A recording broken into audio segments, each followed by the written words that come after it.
Now, I'd also like to ask you about the James Ashby matter.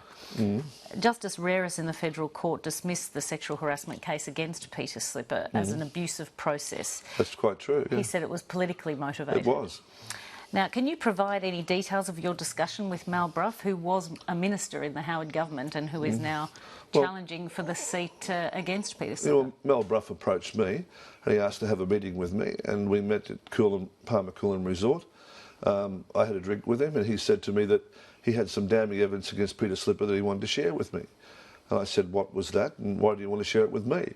And he outlined a case that he thought was against Peter Slipper in relation to one of his employees. And I said, well, what's that got to do with you? You're not the employee. And he said, we want you to give us the money and fund it. Because at that stage, I think Peter Slipper was relevant in the balance of power in this country. And I said, well, I'm not prepared to fund anyone's campaign.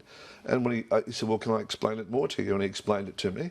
And I took the judgment that it was basically made up, it was done for political purposes, and it was hearsay, and I wanted nothing to do with it. He then asked me if I'd give a job to a woman that was key in the case that he was working on, and he's admitted to that, and I said I wouldn't give her a job. And as we were concluding the conversation, Joe Hockey went past because he was staying at the resort with his family. He sat down and we had a cup of coffee. At no time did Joe Hockey even discuss this issue. And he was Did you discuss it with him? Did you mention it to him? Was it Joe Hockey? I don't recall. I don't think I did. But certainly not this issue. But he just sat down to have a cup of coffee and then he went.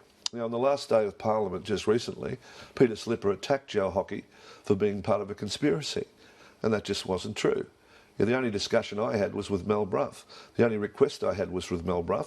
And when I indicated I didn't want to fund the thing, he suggested that I visit Brisbane tomorrow and meet with a QC, which I never did. How much money was he looking for? I don't know. He was looking to fund the case, and I just said that I wasn't prepared to do it. It wasn't a question of the amount of money, it was a question of the propriety of it.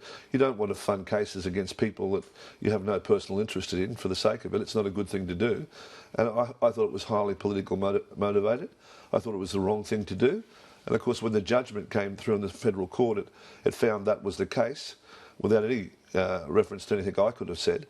And I thought I'd leave it at that. Why did you initially tell reporters in Brisbane in December last year that you hadn't been approached by Mal Brough? No, I didn't say that. On my, if you look at my Twitter account on the 26th of July 2012, I set out exactly what my position was in relation to Peter Slipper and all that. That's all I said. I never made any comment. But I felt I had to when Peter Slipper, the last day of Parliament, attacked Joe Hockey, to say that he was involved in a conspiracy against him. Now, I wasn't aware of that attack until I was approached about 2 weeks ago by the media, and then I referred back to Hansard and had a look at it, and then I thought I'd better clear the air because Joe Hockey shouldn't go to the election with that cloud hanging over him, because he certainly had no role in the operation. Now, Mal Brough's called you a liar. Do you intend to pursue that matter? Well, of course I will, yeah. In what way? I'll sue him. Okay. When do you intend to do that? As soon as my lawyers can get the writ onto him, because he's a liar, there's no doubt about that. He's been found by the federal court to have been acting for political processes independently of me. He's just doing this as another desperate attempt to get into Parliament. And really, he'll have to account for himself, and in court I'll produce the evidence that I've got that indicates what I'm saying is true. Clive Palmer, thanks so much for coming in. It's such a pleasure. All the best.